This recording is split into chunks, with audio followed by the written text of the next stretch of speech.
Olá. Bom, primeiramente agradecer a Deus e aqui gratidão ao Super Cérebro. Super Cérebro, aos amigos aqui da Então Pronto. Super Cérebro por toda essa estrutura, né, que nos proporciona aqui o podcast, a equipe aqui traz, o show da Vanessa, a Sara. E aí, lá fora, o pessoal que já participou, quem está fazendo uma jornada aqui de podcast, então tem o pessoal agora já curtindo ali um salgadinho, já vai sair um jantar, vai ter uma boa música. E agora vamos nos brindar, né, com a fala de um cara que tem uma história de vida e profissional muito bonita, que a Tarcilane vai explorar um pouquinho, eu vou aqui também trabalhar junto, né? A gente conhecer um pouco mais do quanto Paulo, né? Paulo que carrega o nome bíblico, né? De muita força, né? Consideram Paulo como um dos mais inteligentes, né? Um dos apóstolos mais inteligentes, mais profundos, né? E o Paulo, meu amigo, né? Ele tem essa profundidade e tem esse olhar e esse acurado com o Ceará, homem que cuida do nosso estado. Eu digo, não, eu sou carioca, mas me sinto um cuidado por estar dentro de um estado que tem esse olhar. E eu sei que uma das pessoas que já olha já há algum tempo e olha com muito carinho e com crescimento é o Paulo. Assinante, converse aqui com um pouco com o Paulo e explore, vamos explorá-lo. Meu amigo Paulo Teles, que realmente é extremamente acolhedor, professor. E me conta um pouco, Paulo, sobre a tua empresa, sobre a Delphos, me conta um pouco, né? Primeiro, gratidão estar aqui com vocês, né? Puxando um pouquinho da história do Paulo. Paulo significa pequeno, então a estatura de São Paulo é que ele era pequenininho, e aí eu também, ao longo dos meus 1,70 m e pouco, aí não dá para me considerar alto. Mas era um jogador de basquete. Mas era passar por baixo assim, deu tudo certo. E a Tarcilane, que além de ser uma grande empreendedora da área do vinho aí, é nora do meu professor. Você me chamou de professor, remeteu aí meu querido professor Vladimir Spinelli. Então, um abraço aqui, eu sei que ele está nos acompanhando. Bom, Delphos, ela surge em 2007 com o propósito de trabalhar a parte estratégica. Então, por que o nome Delphos? É oráculo da Grécia, e a gente foi atrás de onde foi que surgiu a consultoria e aquela consultoria estratégica.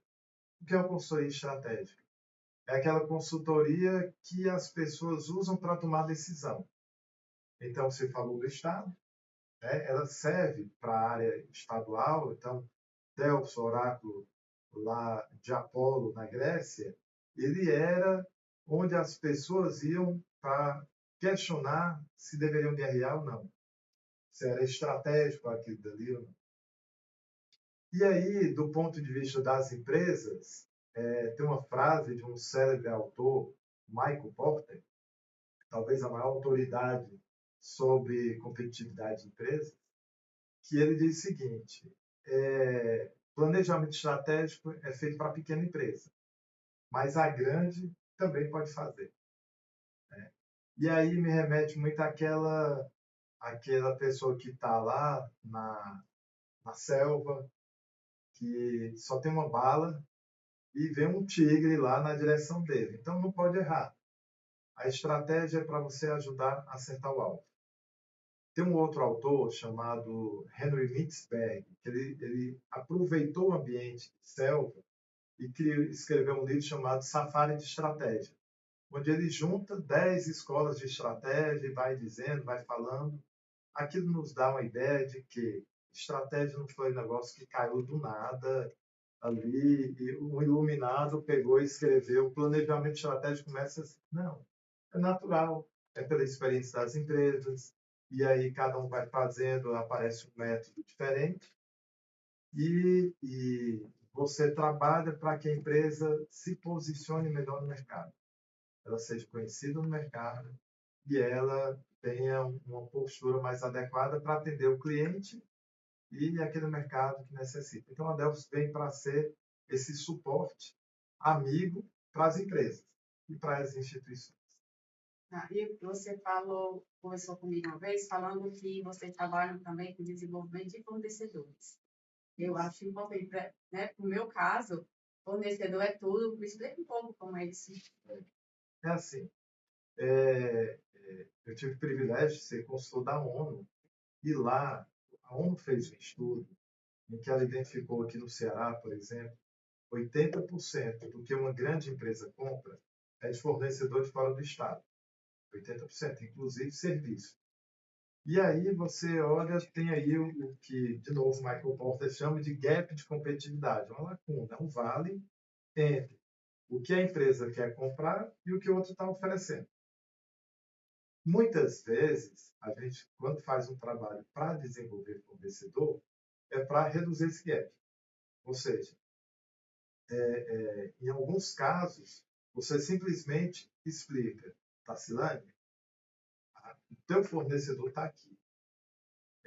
Fornecedor, a Tacilane está ali querendo comprar isso. Então, a gente faz essa aproximação.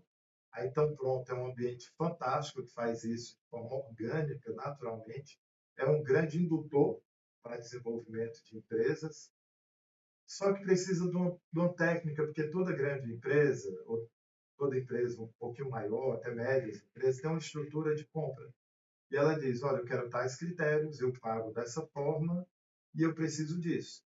Então, a gente tem que chegar para aquelas empresas e dizer, fornecedor, ali tem alguém que quer comprar o que você vende, nessas condições, e paga assim. Tá afim? Aí estou.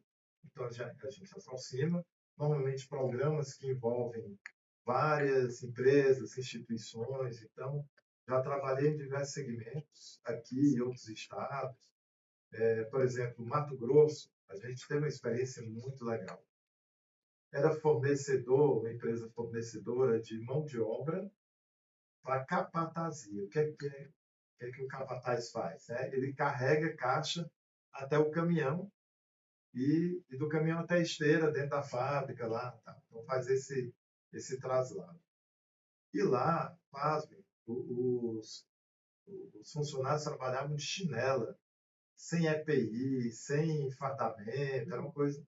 Então, esse programa foi em parceria com o Sebrae, e a grande empresa comprou a ideia do programa, eu ajudei a estruturar o programa, acompanhei durante algum tempo, ficava indo lá algumas vezes a Mato Grosso, e aí foi super legal, porque essa empresa especificamente, ela começou com 2 sócios, 2 irmãos, 4 funcionários. Depois de 1 ano e meio, a empresa estava com 120 funcionários, todo mundo fardado, todo mundo carteira assinada, sabendo calcular seus custos, precificação e tal. Então, você vê a realidade mudando. Então, isso me encanta muito, sabe? Ver que é possível você mudar a realidade de uma região, de um estado, até do país.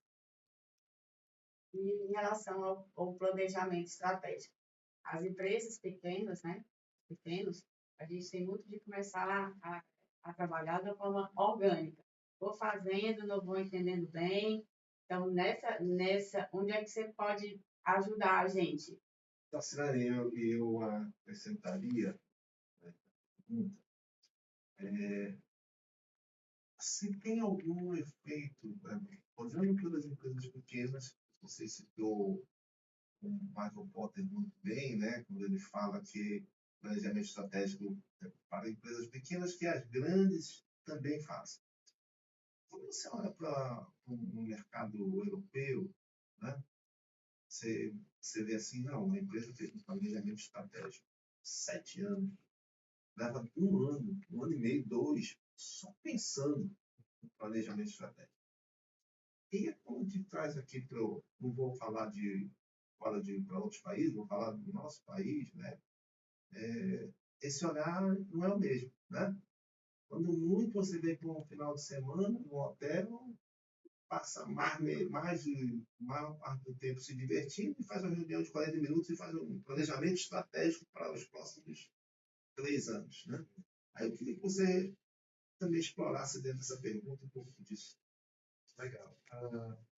E existem alguns balizadores, algumas instituições internacionais, por exemplo, GEM, que é Global Entrepreneurship Monitor, que é uma instituição mundial que ela avalia o grau de evolução das empresas nos países. A própria ONU, o escritório que eu trabalhei, chama-se UNCTAD, é o escritório que tem um programa chamado Programa Vínculos, que trabalha aquele tempo que a gente acabou de falar, desenvolvimento de fornecedores, mas também tem um produto altamente conhecido, que é o Empretec, que é administrado no Brasil pelo SEBRAE.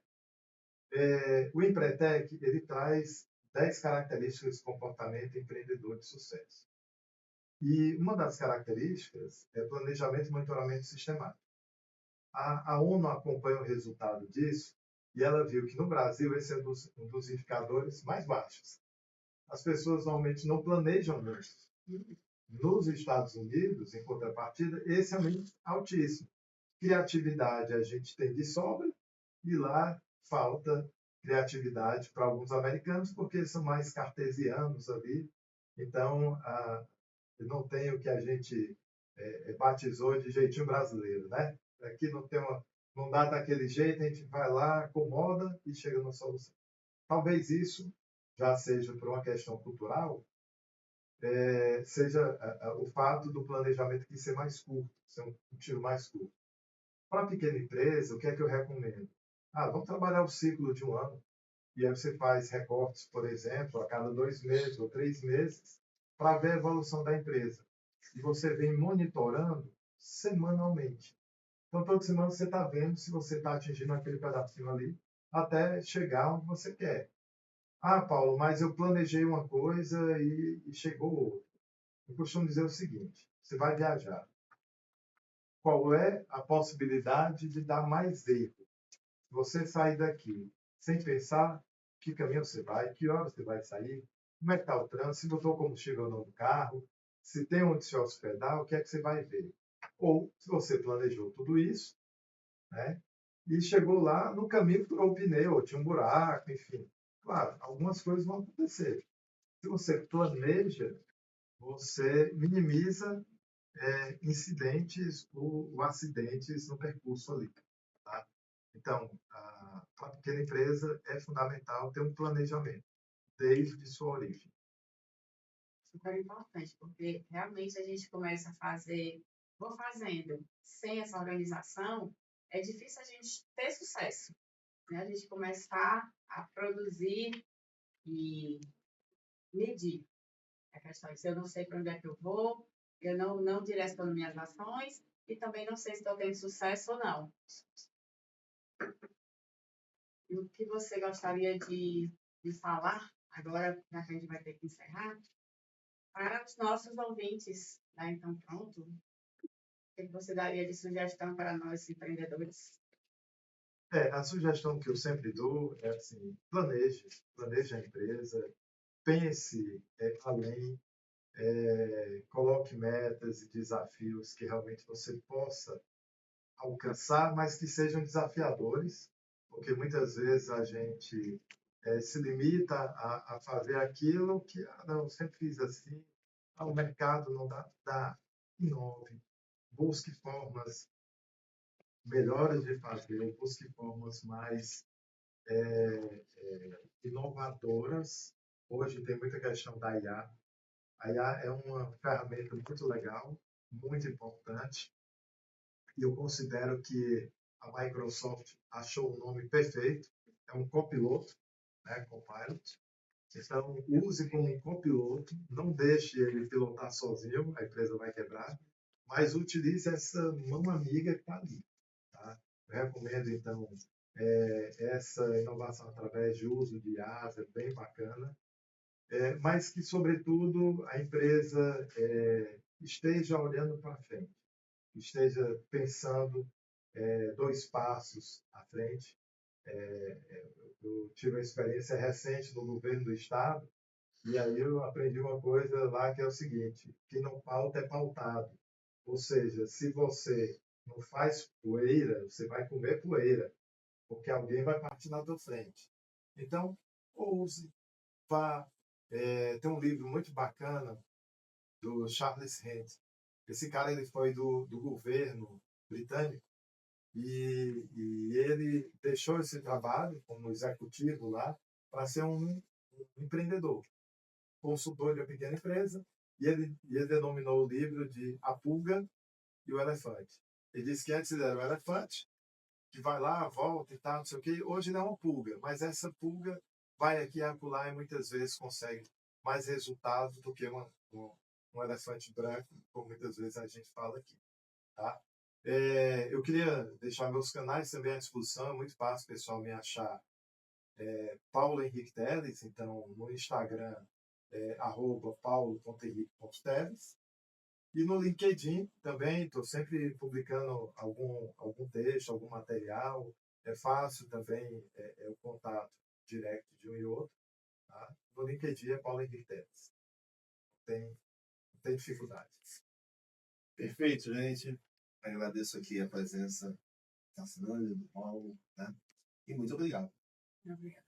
Gratidão a todos e um abraço.